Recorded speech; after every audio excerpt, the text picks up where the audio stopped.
Let me share the questions one by one. ठीक है, यहाँ पर वन बाय वन मैं क्वेश्चन शेयर कर रही हूँ, बनाए हो चाहे नहीं बनाए हो, you can answer it right now. Question number 14 है, जो स्टोरी है, जो पैसेज है, वो खोल के रखिए। आप लोग सबने स्क्रीनशॉट लिया था।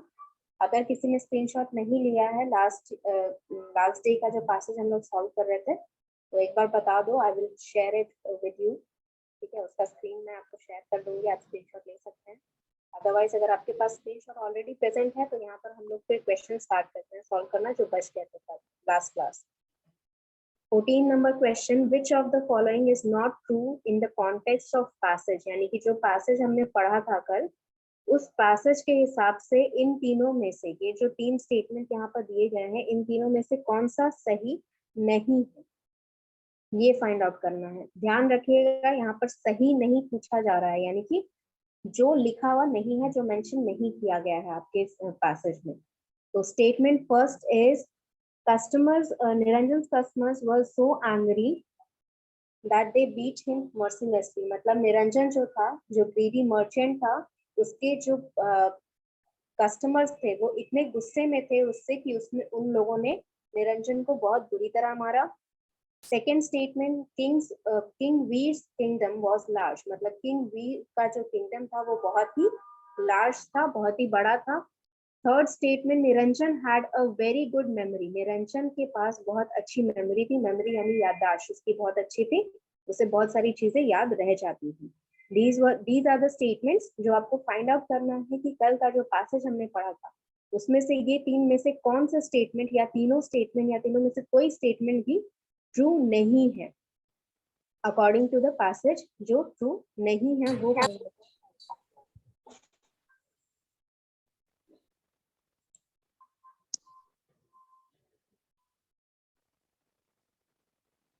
क्वेश्चन आपके सामने है, पैसेज आपके पास ऑलरेडी है, you can refer back to the passage, passage में जाके पढ़ सकते हो कि ये सारी चीजें कहीं पे मेंशन की गई है या नहीं।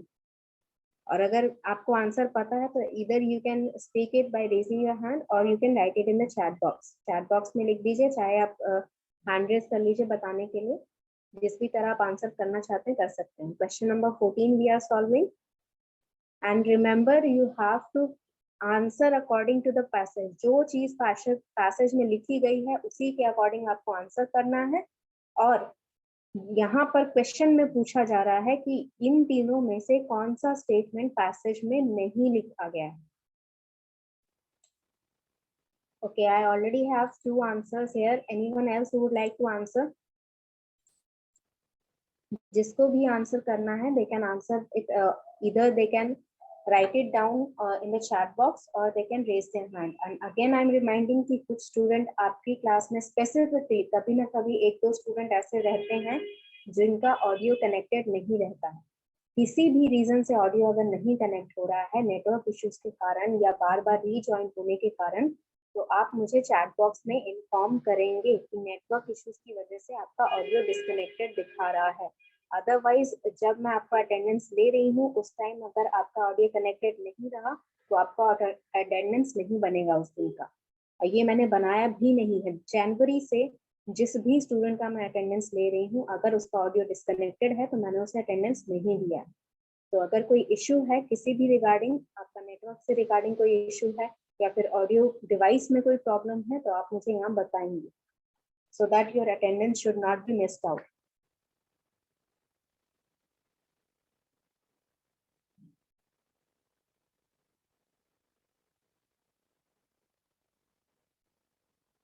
पैसेज आप एक बार और पढ़ सकते हो, ज्यादा पढ़ने में टाइम नहीं लगेगा, 5 मिनट में मेरे ख्याल से आप पूरा रिवाइज कर लोगे सारा चीज। तो आप एक बार पढ़ लो, अगर भूल गए हो कि कल क्या पढ़े थे पैसेज में, तो पढ़ के फिर उसके बाद आप आंसर कर सकते हैं इसको। कल ही वाला पैसेज है, उसके 4-5 क्वेश्चंस बचे हुए थे, वही पैसेज के क्वेश्चंस हम लोग यहाँ पर सॉल्व कर रहे हैं जो मैंने होमवर्क में दिया था आपको। अगर सॉल्व कर लिया है तो आपको जल्दी जल्दी आंसर कर लेना चाहिए, नहीं भी सॉल्व किया है तो अभी दोबारा से जाके पढ़िए पैसेज और यहाँ पर आंसर करिए।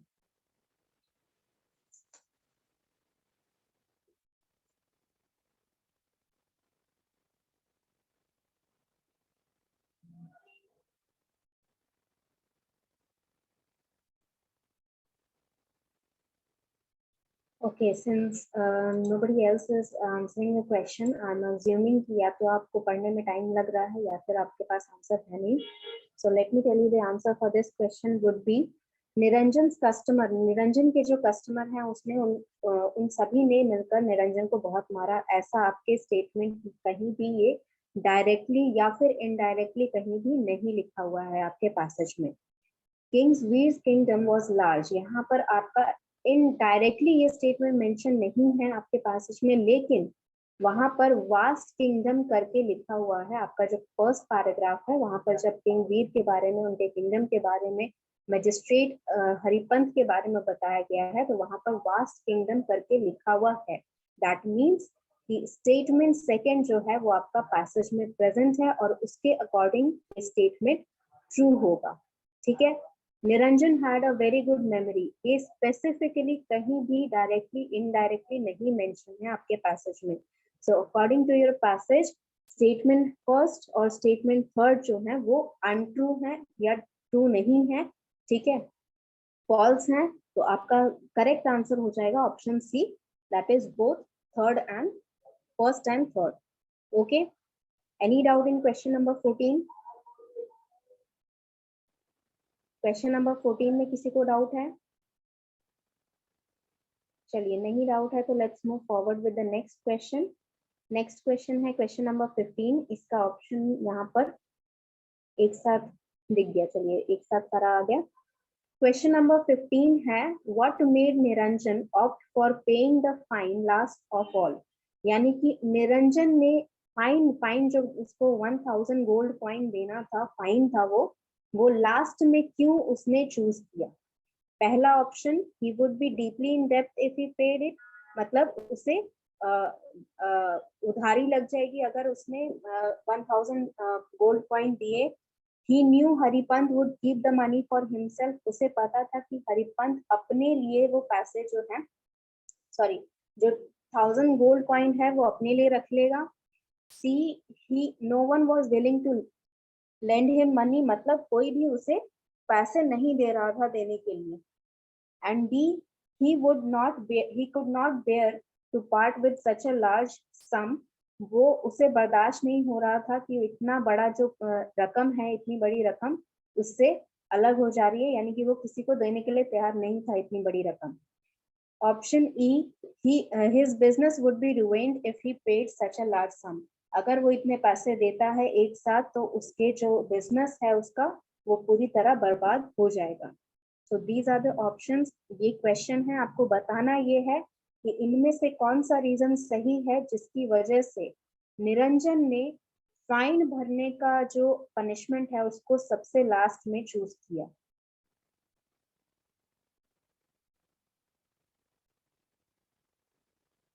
See, this answer is not specifically written in the passage. इसका आंसर डायरेक्टली नहीं गिवन है आपके पैसेज में. आपको पैसेज पढ़ के इनडायरेक्टली इसका आंसर आप दे सकते हैं. That means there are statements to indicate कि इसका आंसर क्या होगा. तो उसके लिए आपको पैराग्राफ पढ़ना पड़ेगा पूरा. जो पनिशमेंट वाला पैराग्राफ था उसे पढ़ो पूरा. उसमें अगर नहीं पता चल रहा है इसका डायरेक्टली आंसर तो आप पैसेज पढ़िए दोबारा से उस पैराग्राफ को जहाँ पर मेंशन है कि हरिपंत ने उसे चूज करने के लिए बोला. उस पैराग्राफ में ये लिखा हुआ है कि उसने क्यों सबसे पहले चूज किया था ड्रिंक करना अपने ही बैरल से, अपने ही दुकान की जो मिलावट वाली घी है उसे चूज किया था सबसे पहले ड्रिंक करना. दूसरा चूज किया उसने हंटर से मार खाने वाला पनिशमेंट, और लास्ट में चूज किया उसने कि उसे 1000 गोल्ड कॉइन्स का फाइन स्टेट को देना होगा, कंट्री को देना होगा. वहां पे स्पेसिफाई तो नहीं किया गया है लेकिन आपको इनडायरेक्ट आंसर मिल जाएगा. Okay, I do have an answer. Anyone else who would like to answer? Take your time, read the passage if you would like, लेकिन अच्छे से रीड करके पैसेज जो दिया गया था आपके पास वहां पर रीड करके अच्छे से जो स्पेसिफाई किया गया है. इसीलिए मैं डायरेक्टली बोल रही हूँ कि यहाँ पर डायरेक्ट नहीं ये स्टेटमेंट लिखा गया है कि हरिपंत ने क्यों यहाँ पर, सॉरी, निरंजन ने यहाँ पर क्यों लास्ट में फाइन देने का ऑप्शन चूज किया. लेकिन उस पैराग्राफ को, जो भी पूरा पैराग्राफ है उसे पढ़ के आप एटलीस्ट यहाँ पर एक हार्ड आइडिया जो है, थोड़ा बहुत आइडिया निकाल सकते हैं कि क्यों ऐसा हुआ होगा कि निरंजन ने सबसे लास्ट में फाइन देने का चॉइस किया।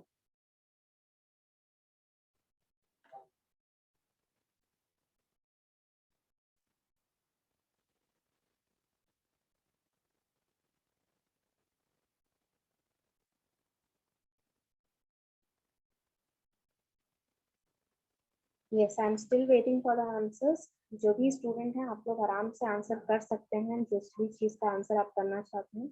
जो भी ऑप्शन आपको लग रहा है सही है वो आप चूज कर सकते हैं। अगर आपको श्योर होना है कि जो आंसर है वो सही है, उसके लिए आप पैसेज वहां पर उस पैराग्राफ को पढ़िए, समझिए कि आखिर क्यों निरंजन ने वहां पर फाइन भरने का जो ऑप्शन है उससे सबसे लास्ट में चूज किया।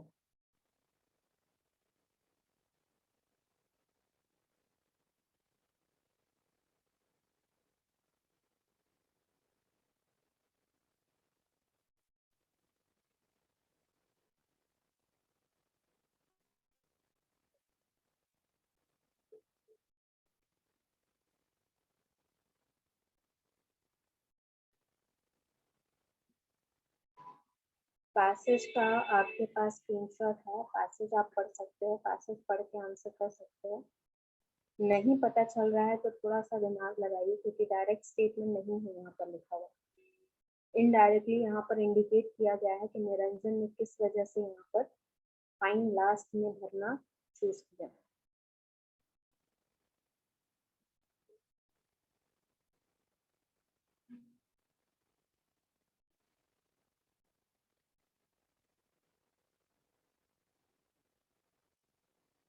ओके, चलिए, बहुत देर हो गई है। बाकी बच्चे अगर नहीं आंसर कर रहे हैं तो I am getting the idea कि या तो आप कंफ्यूज हैं या फिर आपको नहीं पता आंसर क्या। तो यहाँ पर निरंजन ने क्यों ऑप्ट किया था चूज करना सबसे लास्ट में फाइन भरने का, क्योंकि जब जैसे ही उसे निरंजन को हरिपंत ने जब ऑप्शन दिए थे, उसी टाइम ये स्टेटमेंट लिखा गया है वहां पर कि निरंजन ने कुछ देर सोचा और ये ध्यान दिया कि 1000 गोल्ड पॉइंट जो है वो बहुत बड़ी रकम है, उसे वो देना नहीं चाहता था।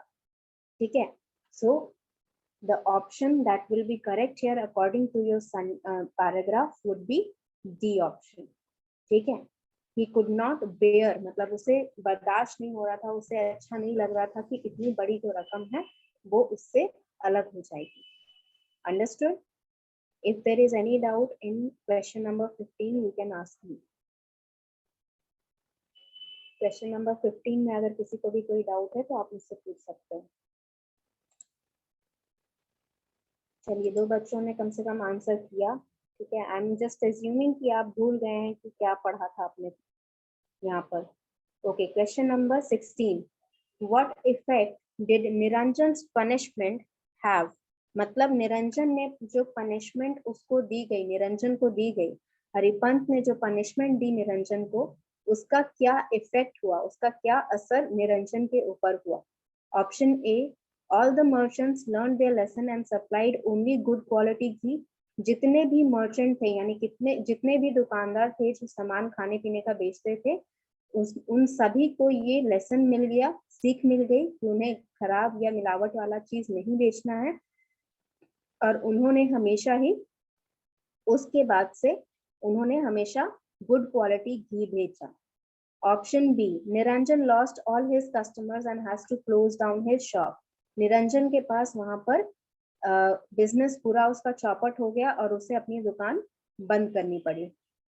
Option C, people began to fear Haripant because of his severe punishment. लोग जो है हरिपंत से डरने लगे क्योंकि उसने बहुत गहरी पनिशमेंट सबको देता था। Option D, Niranjan gave into all his customers demands even if it meant making a class। मतलब कि उन्होंने, निरंजन ने क्या किया कि कस्टमर जो भी बोलता था वो डिमांड वो पूरा करता था, चाहे उसे अपना लॉस भी उठाना पड़े। ठीक है। Option E, Niranjan never adulterated the ghee thereafter. Niranjan ने उस दिन के बाद से कभी भी घी में मिलावट नहीं की। ये आपका क्वेश्चन का ऑप्शन है सारा। क्वेश्चन सिर्फ इतना है कि निरंजन के पनिशमेंट से क्या इफेक्ट पड़ा। ठीक है, निरंजन ने जो पनिशमेंट झेली थी, जो पनिशमेंट उसको हरिपंत ने दी थी, उसके बाद क्या इफेक्ट हुआ? If you want to know the answer, if you don't remember the answer, आपके पैसेज के सबसे लास्ट लाइन में वो आंसर लिखा हुआ है। पैसेज के सबसे लास्ट लाइन में, after the punishment what happened to Niranjan और एनीवन एल्स, वो आपका लास्ट लाइन में स्पेसिफिकली लिखा हुआ है। Go back to your passage, you will be able to find the answer for this. आपको यहाँ पर बहुत आराम से यहाँ पर आंसर मिल जाएगा इसका, तो इसके बारे में कोई टेंशन लेने की जरूरत नहीं है। सीधे जाइए, जो भी पैसेज था उसको एक बार देख लीजिए क्या पैसेज था।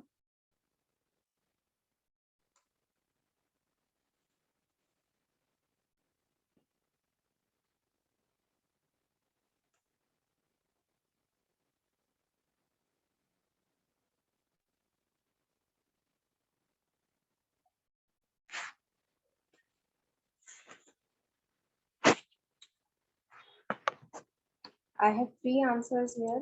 इनके अलावा और भी कोई अगर आंसर करना चाहता है तो आप लोग भी आंसर कर सकते हो। ज्यादा टाइम नहीं लगना चाहिए। अगर आपको नहीं याद आ रहा है तो पैसेज का लास्ट लाइन आप लोग चेक कर लीजिए, वहां पर स्पेसिफिकली लिखा हुआ है कि उसके बाद से क्या हुआ।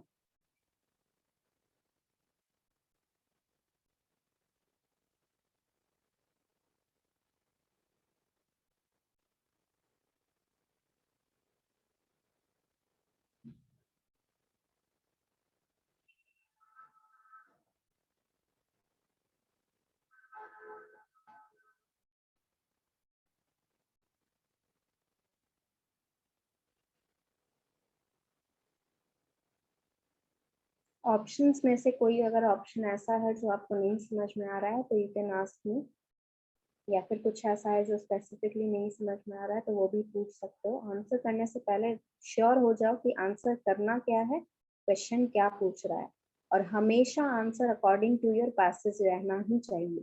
पैसेज में जो लिखा हुआ है उसी के डायरेक्ट या इनडायरेक्ट मैसेज उसी से आना चाहिए। आप खुद से उससे अलग कुछ भी नहीं लिख सकते हो।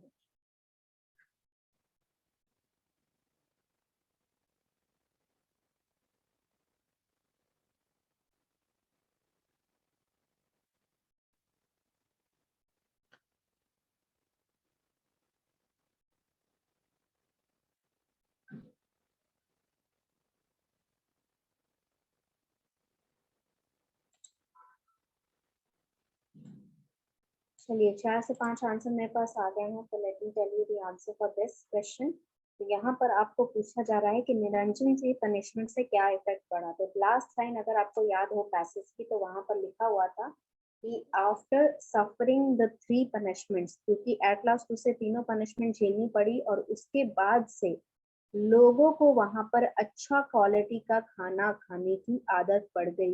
ये चीज आपके पैसेज में लिखा हुआ है। That means people got used to eating healthy food. अब लोगों को आदत पड़ी, यानी कि वहां पर जो भी खाना बिक रहा था वो अच्छी क्वालिटी का ही बिक रहा था, तभी उन्हें आदत पड़ गई अच्छी क्वालिटी की खाने की।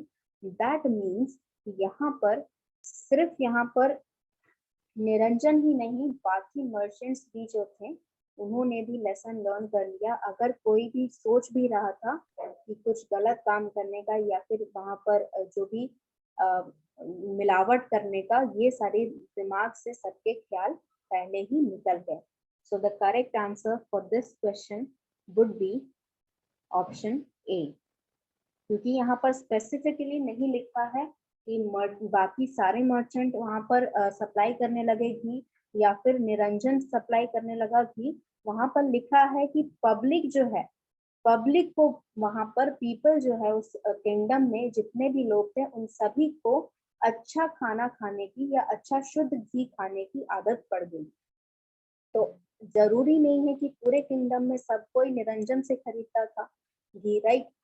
पूरे किंगडम में बहुत सारे मर्चेंट ऐसे होंगे जो घी बेचते होंगे। तो इसका मतलब यहाँ पर इंडिकेशन क्या निकल रहा है कि all merchants learn their lesson and supplied only good quality ghee.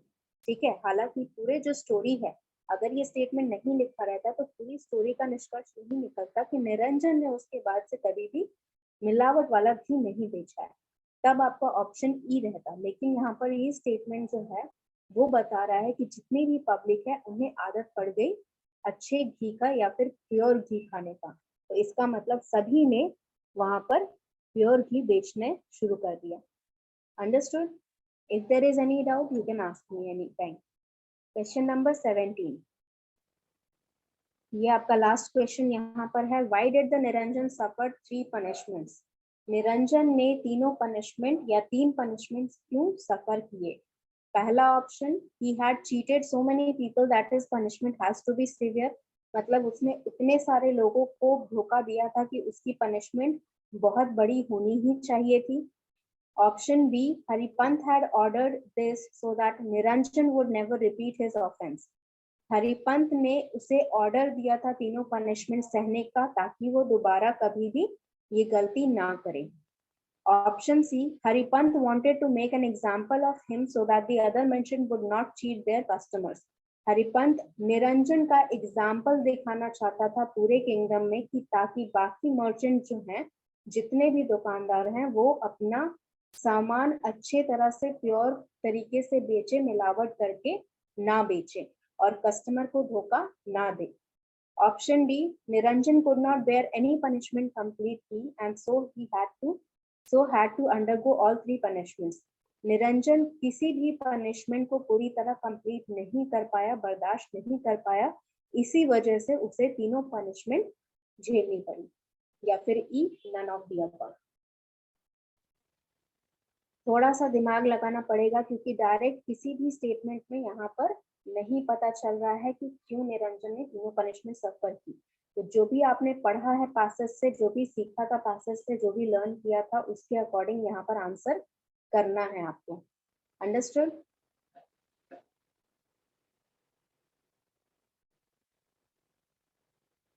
Okay, I am getting answers from the students. Yes, जो भी आंसर आपको लग रहा है, एनीथिंग दैट यू थिंक गलत हो गया तो दैट इज ऑल राइट, सही मैं बता दूंगी, लेकिन आंसर आपको करना है।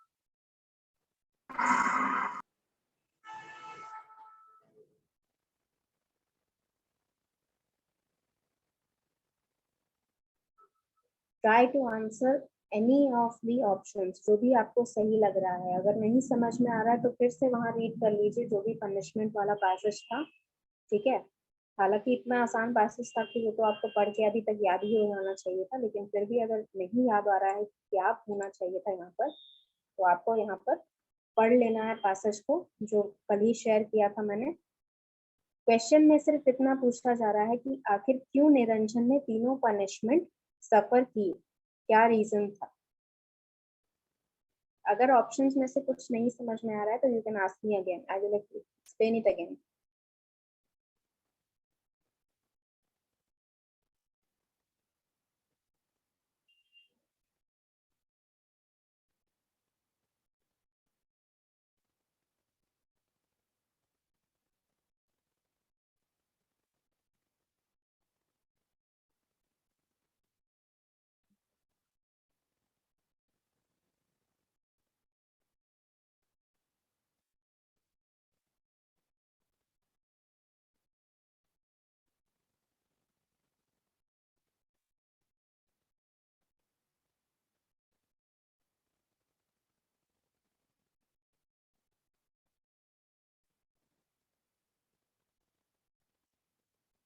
Does anyone else want to answer or should I tell the answer here?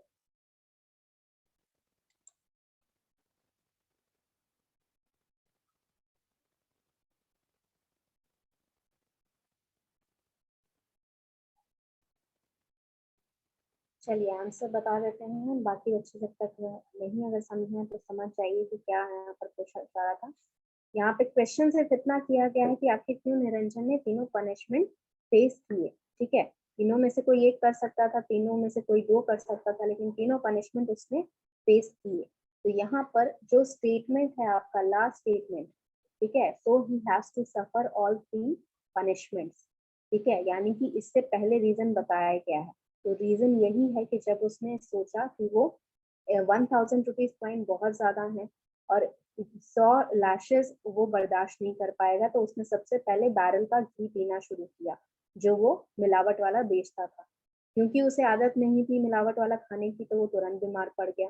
फिर उसने सोचा कि वो लैशेस ले लेता है, लेकिन 20 लैशेस के बाद वो बहुत ज्यादा घी हो गया, कांपने लगा, पूरी तरह बर्दाश्त नहीं हुआ, और उसके बाद उसने 1000 gold coin देने का सोचा। That means he cannot bear any punishment completely. That's why he has to go under all the 3 punishments. वो कोई भी एक पनिशमेंट पूरी तरह कंप्लीट नहीं कर पाया। हालांकि अगर वो 1000 रुपीज कॉइन पहले ही जमा कर दिया होता तो उसे बाकी 2 पनिशमेंट्स नहीं झेलने पड़ते। लेकिन he was a greedy person, वो लालची था, तो वो अपने पैसे से अलग नहीं होना चाहता था। इसीलिए उसे यहाँ पर लास्ट में वो जो पैसे देने वाला ऑप्शन था वो उसने एकदम लास्ट में जाके चूज किया जब वो नहीं बर्दाश्त कर पाया बाकी 2 पनिशमेंट्स। ओके, तो this is the answer for 17। जिसने आंसर सही किया that is well and good, नहीं किया कोई बात नहीं, एटलीस्ट आपने ट्राई किया। Now here what we will do, ये आपका एक आसान पैसेज वाला क्वेश्चन था, ठीक है। जैसे कि मैंने आपको पहले ही बताया है, पैसेज आपके 2 तरीके के होते हैं। एक जिसमें एक जिसमें आपका पैसेज आसान होता है, समझने में आपको कोई प्रॉब्लम नहीं होती है, वहां पर क्वेश्चंस थोड़े ट्विस्टेड आते हैं जो कि सोच समझ के आपको आंसर करना पड़ता है। एक ऐसा जहां पर आपका पैसेज जो रहता है वो इजी नहीं रहता है, पूरा थोड़ा सा आर्टिकल टाइप, न्यूज़पेपर टाइप आता है, और उसके बाद आपको वहां पर क्वेश्चंस आंसर करने होते हैं, ठीक है। So let me share another passage with you. और एक पैसेज है मेरे पास जो मैं शेयर करना चाहती हूँ, और उस पैसेज को पढ़ के आप फिर यहाँ पर आंसर करेंगे मुझे, ठीक है। Let me just share this document with you.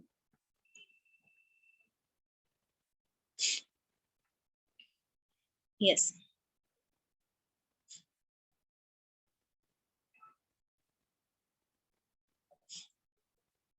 पूरा पैसेज तो हम लोग नहीं कर पाएंगे शायद कंप्लीट, क्योंकि पैसेज थोड़ा टफ भी है, आपको समझाना भी होगा। तो आज पैसेज रीड कर लेते हैं, उसके बाद मैं आपको क्वेश्चंस जो हैं होमवर्क में दे दूंगी। क्वेश्चंस आप लोग कल करके लाइएगा, ठीक है।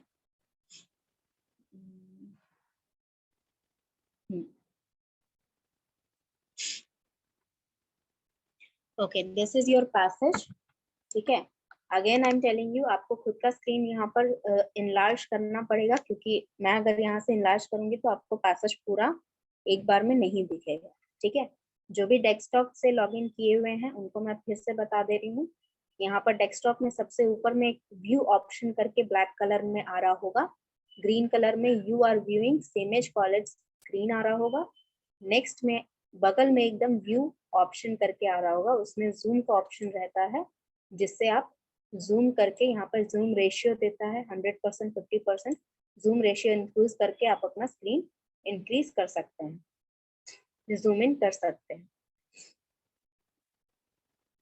Read the passage carefully. I'm giving you more than enough time. 10 minutes time दे रही हूँ, आप खुद से पढ़िए। 10 मिनट्स के बाद मैं आपको खुद एक्सप्लेन करूंगी यहाँ पर कि क्या पढ़ाया जा रहा है, ठीक है। कोई भी ऐसा स्पेसिफिक वर्ड जो आपको नहीं समझ में आ रहा है तो आप यहाँ चैट बॉक्स में लिख के मुझे बता दीजिए, मैं उसका मीनिंग आपको बता दूंगी।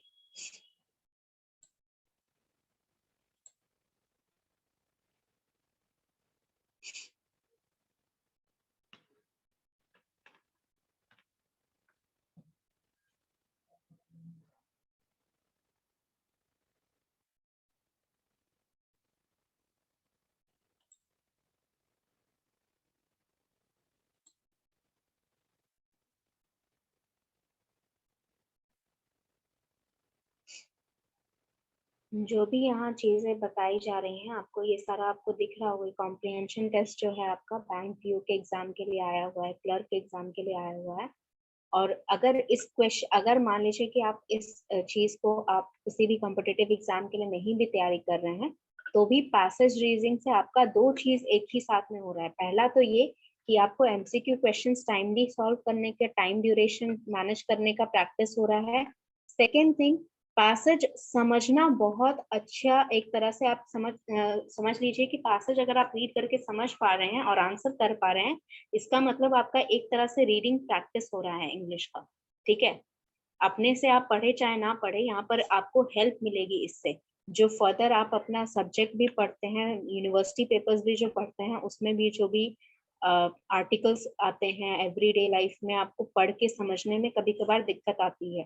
तो पैसेज से वो चीज का प्रैक्टिस होता है, that you will learn how to solve, how to understand whatever you are reading. अगर कुछ टेफ लैंग्वेज वाला भी कोई चीज है तो वहां पर किस तरह समझें कि, क्योंकि मैंने पहले भी बताया क्लास में आपके भी, हर वर्ड्स का दो मीनिंग होता है, एक कोनोटेटिव एक डिनोटेटिव।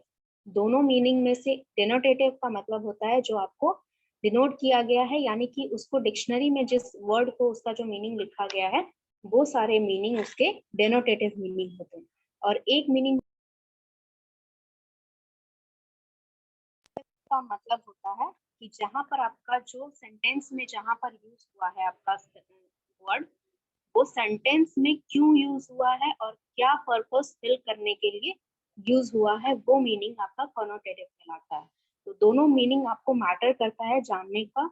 जरूरी नहीं है कि जो डिक्शनरी मीनिंग है वही यहाँ पैसेज में भी यूज हुआ हो, या फिर कहीं भी जहाँ लिखा है वहां पर यूज हुआ हो। आपको ध्यान रखना है कि जो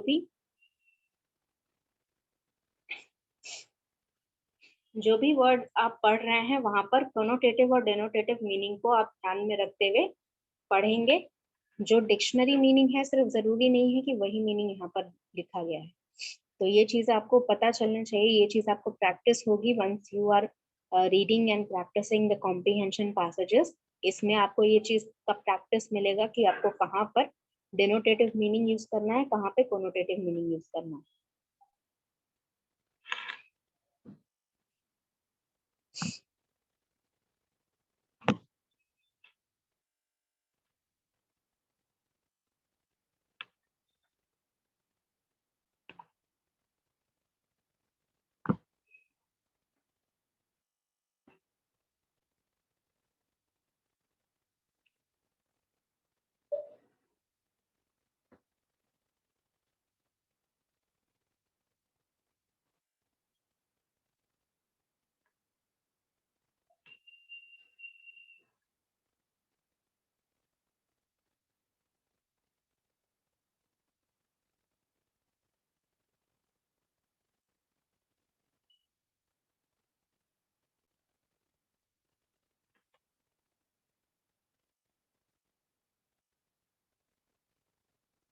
and even if you are reading, अगर आप पढ़ भी रहे हैं, पढ़ने से पहले सबसे पहले ये इंश्योर करिए कि ये पैसेज आपके पास स्क्रीनशॉट में होना चाहिए, ताकि जब मैं क्वेश्चन शेयर करूं तो आपके पास वहां पर देखने के लिए रही, रेफरेंस के लिए रहे पैसेज। ठीक है,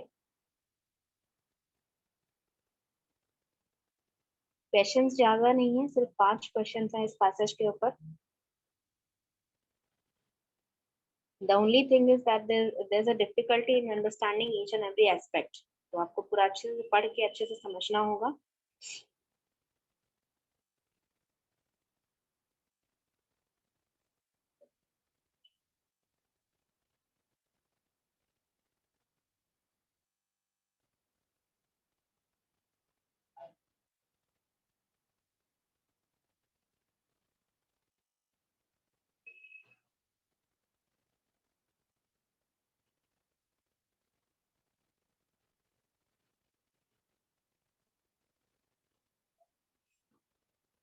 ओके, सो जितना रीड आपने कर लिया दैट इज ऑलराइट। स्क्रीनशॉट आपने रख लिया होगा, जैसे कि मैंने कहा है। Let me explain a little bit of what it is said in the paragraph. यहाँ पे जो भी पैसेज में बताया गया है थोड़ा बहुत करके मैं आपको समझा देती हूँ, ताकि आपको कोई प्रॉब्लम ना हो। ओके, सो फर्स्ट पैराग्राफ, ठीक है, फर्स्ट पैराग्राफ में बताया गया है कि दिल्ली के जो रेजिडेंट्स हैं, रेजिडेंट्स का मतलब होता है जो वहां पर रहते हैं। ठीक है, जो भी जहां पर भी रहते हैं, दिल्ली के रेजिडेंट्स का मतलब है जो दिल्ली में रहते हैं।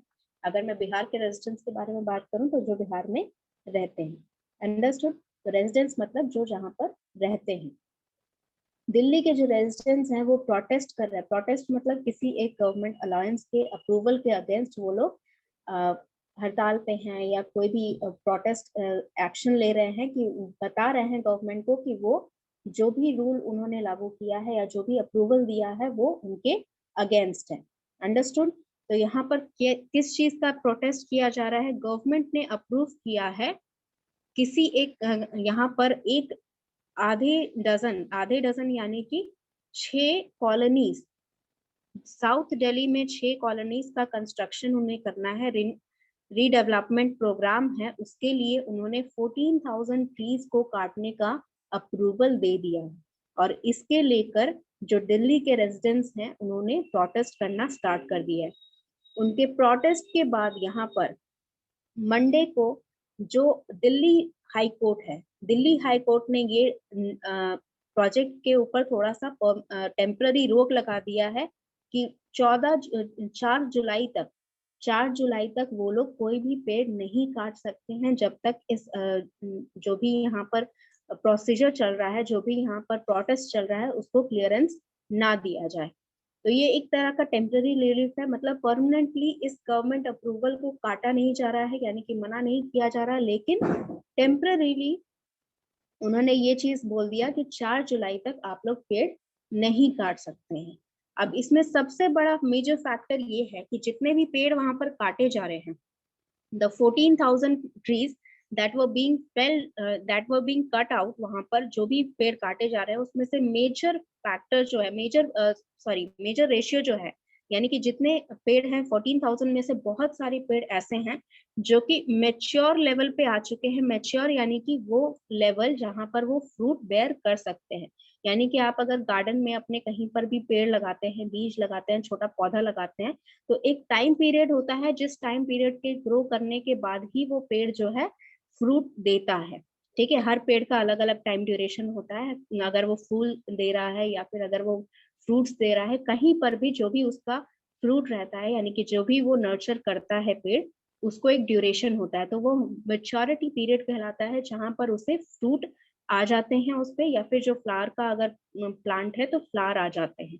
तो यहाँ पर मेच्योर हैं जितने भी पेड़, यहाँ पर 14,000 पेड़ हैं, उनमें से मैक्सिमम जो पेड़ हैं वो मेच्योरिटी पे आ चुके हैं, जो कि क्लीन एयर प्रोवाइड करने में, शेड प्रोवाइड करने में और वाटर रिचार्ज करने में बहुत हेल्पफुल है। और बहुत सारे पेड़ वहां पर, बहुत सारे बर्ड्स का वहां पर घर भी है। ठीक है, और यहाँ पर दीज एरियाज जहाँ पर वेजिटेशंस है बचे हुए, क्योंकि दिल्ली एक ऐसा एरिया है जहाँ पर बहुत सारी कंस्ट्रक्शन है, चाहे वो आप इंडस्ट्रियल कहें चाहे रेजिडेंशियल कहें, हर तरह का वहाँ पर कंस्ट्रक्शन बहुत ज्यादा है। और बहुत कम एरिया ऐसा है जहाँ पर वेजिटेशन बचा है, यानी कि पेड़ पौधे बचे हुए हैं, जिनको हम लंग्स ऑफ द सिटी कहते हैं, यानी कि वो एरिया जिनकी वजह से अभी भी ऑक्सीजन की मात्रा वहां पर बनी हुई है, बहुत ज्यादा कंडीशन एकदम ही वर्स्ट नहीं है, अभी भी थोड़ी बेहतर है।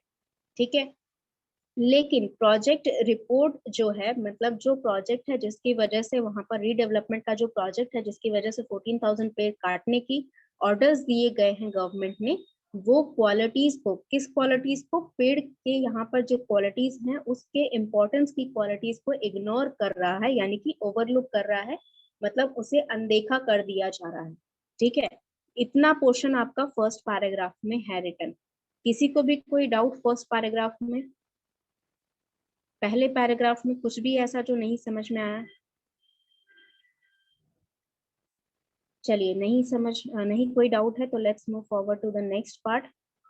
ठीक है, नेक्स्ट आपका जो, सॉरी,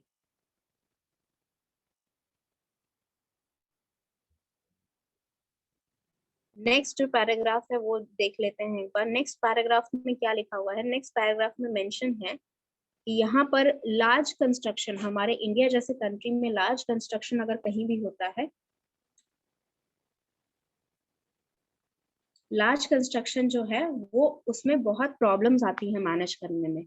ठीक है, प्रॉब्लम्स किसी भी तरह की हो सकती है, अप्रूवल लेने में प्रॉब्लम आ सकती है, क्लियरेंस लेने में प्रॉब्लम आ सकती है, रॉ मटेरियल के लिए प्रॉब्लम आ सकती है, फंड्स में प्रॉब्लम आ सकती है, बहुत सारा प्रॉब्लम्स होता है whenever you are going under a large construction.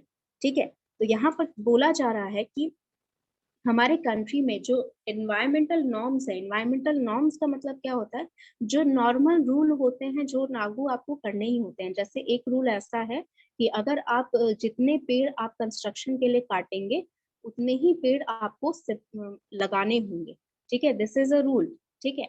इस तरह के बहुत सारे रूल है कि पानी आपको बहुत ज्यादा खर्चा नहीं करना है, कोई भी आसपास का जो वेजिटेशन है वो बिना मतलब का बिना वजह डिस्टर्ब नहीं होना चाहिए। जो जो भी वहां पर कोई भी अगर एनिमल है या बर्ड्स हैं उनको हार्म नहीं करना है आपको बिना मतलब का। तो ये सारे आपके नॉर्मल एनवायरमेंटल रूल्स हैं जिनको क्लियरेंस देना होता है कि अगर ये सारी चीजें अगर आप करते हैं तो आपका कंस्ट्रक्शन जो है वो रोक दिया जाएगा, ठीक है। ये अकॉर्डिंग टू द रूल होता है।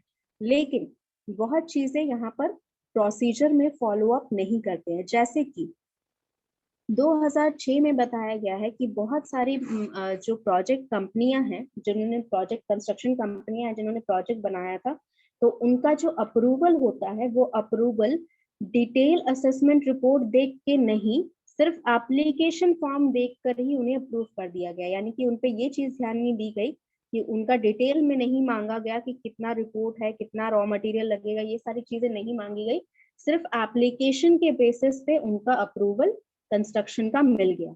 2014 में जितने भी स्कूल कंस्ट्रक्शंस हैं 2014 तक या 2014 में, यहाँ पर स्कूल का कंस्ट्रक्शन, कॉलेज का कंस्ट्रक्शन, हॉस्टल का कंस्ट्रक्शन, यानी कि एजुकेशनल रिलेटेड कोई भी इंस्टीट्यूट कंस्ट्रक्शन हो रहा है, ठीक है। हॉस्टल आपके स्टूडेंट्स को रहने के लिए अगर हॉस्टल प्रोवाइड करना है, तो ये सारी चीजों का कंस्ट्रक्शन में अगर आप सिर्फ इतना लिख के दे देते हैं या इतना बोल देते हैं कि आप स्पेसिफिक सस्टेनेबिलिटी पैरामीटर फॉलो करेंगे, मतलब कुछ बेसिक रूल आपका होना चाहिए वो फॉलो अगर करेंगे, तो आपको क्लियरेंस लेने में कोई भी प्रॉब्लम नहीं आएगी। 2016 में जो प्रोजेक्ट्स था, यहाँ पर ये रूल लगा हुआ था कि अगर आपका कंस्ट्रक्शन जो है 2016 के अकॉर्डिंग, अगर आपका construction less than 20,000 square metre, यानी कि अगर आप कंस्ट्रक्शन कर रहे हैं और कंस्ट्रक्शन का एरिया 20,000 स्क्वायर मीटर के अंदर ही है, और आप यहाँ रिटन डिक्लेरेशन करते हैं, यानी खुद ही डिक्लेरेशन कर देते हैं, एक रिटन डॉक्यूमेंट साइन करके दे देते हैं कि आप जो है एनवायरमेंटल नॉर्म्स को साथ में लेते हुए कंस्ट्रक्शन कर रहे हैं, तो आपको अप्रूवल लेने में कोई भी परेशानी नहीं आएगी। और ये सारे प्रिविलेजेस की वजह से, प्रिविलेजेस यानी कि जहां पर छूट मिल जाती है, तो ये सारे प्रिविलेजेस की वजह से कंस्ट्रक्शन प्रोजेक्ट जो है वो बढ़ते गए अर्बन एरिया में, और वहां पर air pollution, noise pollution, high consumption of water, ground water का बहुत बड़ा कंज्यूम्शन, जितना भी पानी था वो बहुत ज्यादा कंस्ट्रक्शन में जा रहा था, ठीक है। ये सारी चीजें आपके इन प्रिविलेजेस की वजह से, जो प्रिविलेजेस मैंने ऊपर बताए, उन प्रिविलेजेस की वजह से ये सारे कंस्ट्रक्शन में प्रॉब्लम क्रिएट कर रहे थे कि आपका नॉइज पोल्यूशन बढ़ रहा है, एयर पोल्यूशन बढ़ रहा है, प्लस जो वाटर कंजम्पशन है वो बहुत ही ज्यादा हाई है।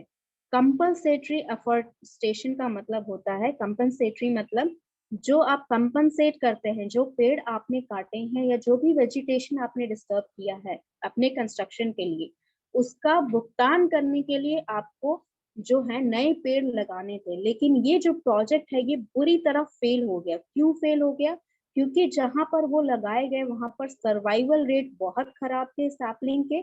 सैपलिंग यानी छोटे पौधे, ठीक है, छोटे से पौधे जो होते हैं जिनको आप लगाते हैं पेड़ बनाने के लिए, तो सैपलिंग का सर्वाइवल रेट यानी कि वो जहां पर लगाए गए हैं वहां पर बढ़ ही नहीं पा रहे थे या फिर सीधा ही मर जा रहे, तो उनका सर्वाइवल रेट बहुत कम था। प्लस उनको मॉनिटर नहीं किया जा रहा था, उनका देखभाल नहीं किया जा रहा था, पानी देना, धूप लगाना या फिर जो भी उनका नरिशमेंट देना, ध्यान से देखना कि फर्टिलाइजेशन उस जहां पर लगाया जा रहा है वो सॉइल फर्टिलाइज्ड है भी या नहीं है, वो सारी मॉनिटरिंग नहीं की जा रही थी। और ये सारी चीजें जो रेगुलेटरी बॉडीज है, जो अथॉरिटीज है, जिनको ध्यान रखना चाहिए था इन चीजों का, उन्होंने ध्यान नहीं रखा। यहाँ पर जो फ्रेज यूज हुआ है that is they are treating it with a kids glove. Kids glove का मतलब अगर बच्चों से कोई गलती हो जाती है तो हम जैसे माफ कर देते हैं, छोड़ देते हैं, उसी तरह यहाँ पर जो अथॉरिटीज भी थी उन्होंने ये सारी चीजें कंस्ट्रक्शन के लिए ये सारे जो अप्रूवल ले रहे थे, उन कंपलसरी अफॉरेस्टेशन जो कर रहे थे वो फेल हो रहा था, ये सारी चीजें उन्हें ध्यान देनी चाहिए थी लेकिन उन्होंने नहीं दी, ठीक है। ये आपका सेकेंड पोर्शन। इसमें किसी में भी किसी को प्रॉब्लम? सेकेंड पैराग्राफ में किसी को भी कोई problem? Okay, if you are clear upon this, then let's move forward to the last paragraph.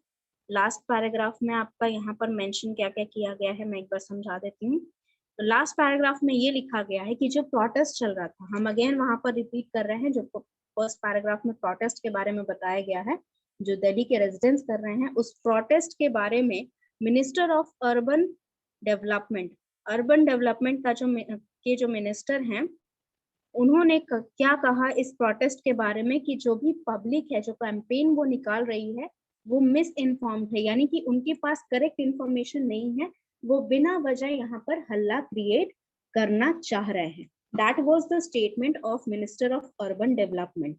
हालांकि ये स्टेटमेंट में बहुत कम सच्चाई थी, जो कि अगले लाइन में लिखा गया है कि this statement was far from the truth. ठीक है, अर्बन जो सोसाइटी है वहां पर हाई इंटरनेट का फुल्ली एक्सेस है आपके पास। ठीक है, आपके पास इंटरनेट है, आपके पास डाटा है, आप खुद से डाटा अपना अपलोड कराते हैं। कहीं भी गवर्नमेंट रेगुलेशन ऐसा नहीं है जो लिमिटेड लगा रखा है आपके डाटा को। हर एक ऐप, हर एक जगह का कोई भी ऐप जहां से आप प्ले स्टोर से डाउनलोड कर सकते हैं। बहुत कम रेगुलेशन आपके पास उस टाइम पे थे, अभी भी बहुत कम रेगुलेशन जो हैं कटे गए हैं, कुछ स्पेसिफिक रीजन की वजह से कुछ ऐप्स बैन किए गए हैं। अदरवाइज आपके पास फुल्ली एक्सेस इंटरनेट था, लेकिन आपके पास ऑफिशियल इंफॉर्मेशन नहीं थी। यानी कि अगर कोई ऑफिशियल वेबसाइट है भी कंस्ट्रक्शन को लेकर या गवर्नमेंट रेगुलेशंस को लेकर, तो उसमें भी रिपोर्ट्स जो हैं वो सही नहीं डाली जा रही हैं। उसमें भी बहुत सारे चीजें नकली रिपोर्ट्स डाली जा रही हैं, बिना सर्वे किए वहां पर रिपोर्ट्स डाल दी जा रही हैं। बहुत सारी चीजें वहां पर करेक्ट इंफॉर्मेशन नहीं दिया जा रहा है। और क्योंकि वहां पर जैसे मान लीजिए कि अगर 14,000 पेड़ कटने हैं, तो कंपल्सेशन के हिसाब से उनको 14,000 पेड़ लगाने भी चाहिए। ठीक है, जितना काटा है उतना लगाना चाहिए, लेकिन वो लगा तो देंगे, ऐसा प्रॉब्लम नहीं कि वो लगा नहीं रहे हैं, लेकिन क्या वो सैपलिंग्स एक्चुअल में ट्री बने, क्या वो सैपलिंग्स ग्रो किए, 14,000 पेड़ बड़े हुए या नहीं हुए, इनका आपके पास कोई डाटा नहीं है। ठीक है, गवर्नमेंट ने क्या किया, गवर्नमेंट ने तो फोटोज भी अपलोड कर दिए, या फिर जैसे भी उन्होंने डाटा बनाना था, डाटा बना के भेज दिया कि हाँ 14,000 पेड़ कटे थे, तो हमने 14,000 पेड़ लगवा दिए, ये रिपोर्ट चली गई। अब इससे क्या हुआ कि पब्लिक के पास इतनी ही इंफॉर्मेशन है कि 14,000 पौधे लगाए गए, ठीक है, लेकिन वो ग्रो किए, मर गए, क्या हुआ, कुछ हुआ, उसके आगे का इंफॉर्मेशन नहीं है उनके पास। So that's what make the public silence, यानी कि पब्लिक उसी वजह से चुप हो जाती है क्योंकि उनके पास इंफॉर्मेशन है ही नहीं। उनके पास इतनी ही इंफॉर्मेशन है कि 14,000 सैपलिंग्स जो हैं, जितने पेड़ काटे गए उनके सैपलिंग्स लगा दिए गए हैं। उसके बाद क्या हुआ, उनके पास कोई भी इंफॉर्मेशन नहीं है, इसलिए जो पब्लिक है वो भी चुपचाप बैठ जाती है। आफ्टर दैट यहाँ पर जो पब्लिक है, जब उनके पास इंफॉर्मेशन आई कि इतने सारे पेड़ काटे जा रहे हैं, क्योंकि वेजिटेशन ऑलरेडी दिल्ली में बहुत कम है, तो पब्लिक ने जब प्रोटेस्ट किया तो किसके सामने किया, उन्होंने गवर्नमेंट से अपील मांगी। ठीक है, ना ही किसी अथॉरिटी के पास गए, ना ही किसी पुलिस के पास गए, ना ही किसी ऐसे बंदे के पास गए जिसके पास अथॉरिटी नहीं है, वो डायरेक्ट गवर्नमेंट के पास गए और गवर्नमेंट से उन्होंने ये सारी चीजें जो हैं बताई।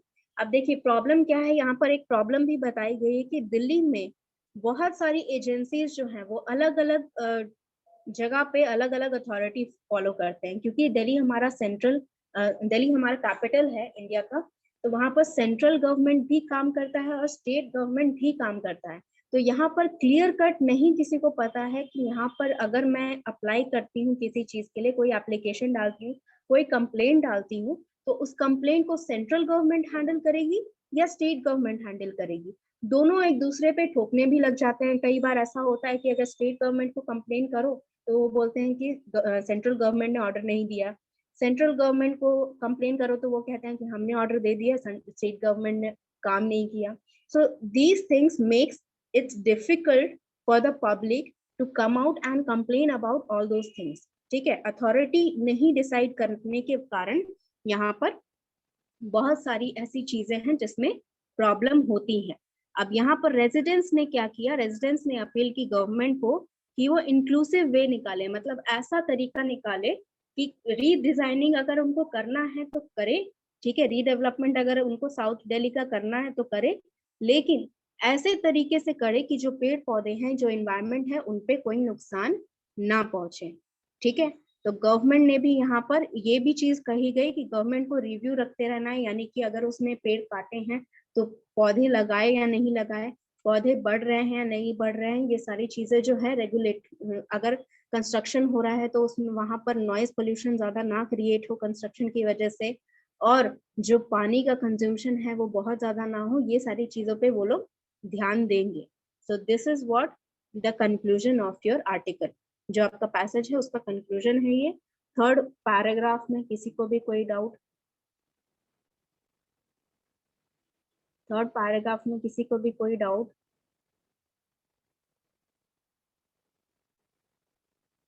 चलिए, नहीं डाउट है तो लेट्स मूव फॉरवर्ड, यहाँ से बढ़ते हैं आगे।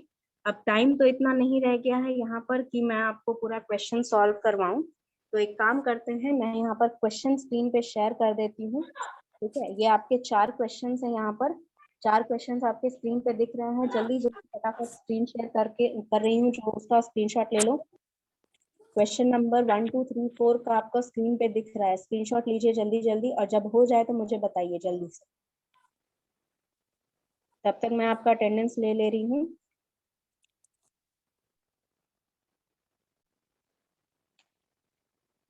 स्क्रीनशॉट ले लीजिएगा तो मुझे बता दीजिएगा, ताकि मुझे पता चल जाए कि मुझे स्क्रीन जो है चेंज करना है। Done ma'am. Done, okay. 1 minute रुक जाइए, मुझे यहाँ स्क्रीनशॉट लेने दीजिए जो स्टूडेंट प्रेजेंट है। ओके, चलिए, ये लास्ट क्वेश्चन है, क्वेश्चन नंबर 5, इसका भी ले लीजिए स्क्रीनशॉट। Question number 5,